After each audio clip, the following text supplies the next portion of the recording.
I'm Michelle Naccarati-Chapkis, Executive Director at Women for a Healthy Environment and a co-founder of the Lead Safe Allegheny, located in Allegheny County, Pennsylvania, which houses 1.2 million individuals across our region. As you may have seen on this slide here, introduce yourself in the chat. We will do a poll too to just get a sense of the different sectors that are here with us this morning, who are all coming together to learn and share information about lead and lead poisoning prevention. So put in the chat your name, title, organization, and then there is an icebreaker should you choose to do it. What animal matches your energy today? And so we've got, it looks like a turtle, a little bit slow starting out your morning, and you maybe you're on your first cup of coffee. The tiger, which is full of energy, and then the owl, which is really just a very thoughtful partner here. So tell us where you're at in terms of your energy this morning. I also wanted to note on this title slide, the image that you see. And so this spring, we had a contest, and it was open to all high schools and middle schools, actually, across Allegheny County. And students submitted their artwork. It was our National Healthy Homes Month initiative as part of the Lead Safe Allegheny Coalition. And we wanted to have students think about and display what lead exposure looks like to them. And so we put it online and had lots of people vote on it. And this is the award-winning submission by Julietta Bazerkirk, I believe is how you pronounce her name. And you'll see some more information about her particular drawing, but it's very thought-provoking and really intuitive, and it's really quite amazing if you look at all of the different sources as she's depicting it in this image here. It's so beautiful. And actually, one of those images resonates with one of the themes that we'll hear today in terms of lessons learned from a researcher and one of our opening keynote speaker today. So with that said, we're going to launch up a poll here, and hopefully it will be easy to do. We are going to go in and we'd like to ask you what sector you represent. So let's see if we can get that to work. And I also want to note the amazing team at Lead Safe Allegheny, who worked very hard to put this program together for all of you today. And in particular, Monica from Women for a Healthy Environment. Monica is our public health educator and has been doing all of the work behind the scenes that you may not see, but has been so incredibly supportive and a leader in putting this together. So thank you, Monica. So here's the poll. So your Life Without Lead Summit participants, tell us the sector you represent. We put some up here that we thought would be where we anticipate people are coming from. And but if you have an other, feel free to put it in the chat. And there we go. We'll take a look.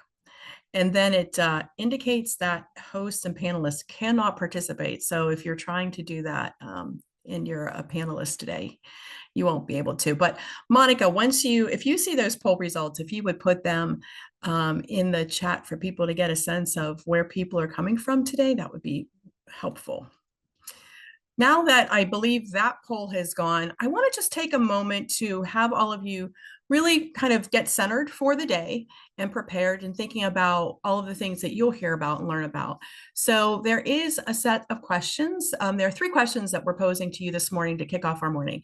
And Monica, if you can let those appear on the screen. You don't have to complete all 3. You know, it'd be interesting if you have one area on one of the questions that you would really like to see and answer, please feel free to do that.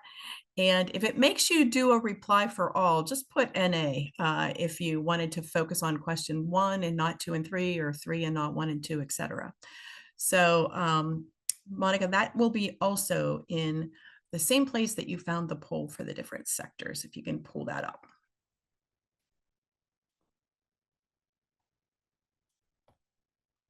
We'll give it just a minute.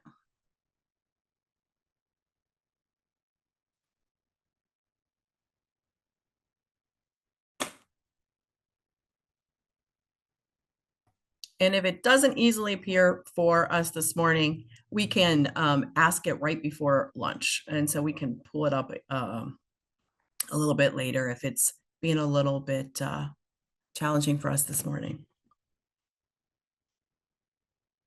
Okay, it might be, so that's okay. We'll come back to that. As I mentioned, it's this 6th annual Life Without Lead Summit. It is my honor to open this program today. If you're here, that tells me that this is an issue that you are passionate about and committed to addressing once and for all, right? This is going to be the year of change.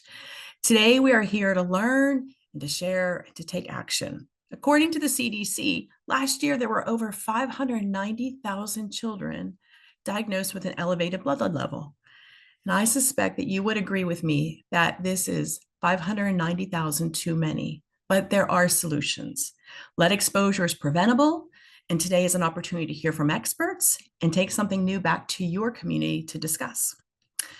So, with that said, I also wanted to mention that, as you may know, Dr. Needleman, Herb Needleman, was a pediatrician and a child psychiatrist and researcher and professor at the University of Pittsburgh, right in our backyard. He was instrumental in both identifying the impacts of lead on cognitive development at low dose exposure, as well as the disproportionate impact that lead exposure has in children in communities of color. Dr. Needleman pushed for stronger regulations to lower the action level for elevated blood lead levels, knowing that consistent and low levels of lead exposure had devastating health impacts. He founded the Alliance to End Childhood Lead Poisoning, which later became known as the Alliance for Healthy Homes, and that has since merged with the National Center for Healthy Housing. Dr. Needleman knew that we had to make homes lead safe and advocated passionately for remediation programs across this country. He changed the world to make it a better place for children.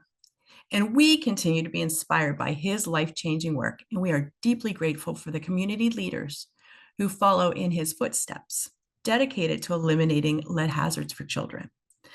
So with that said, we this week are going to launch the nomination form in the chat.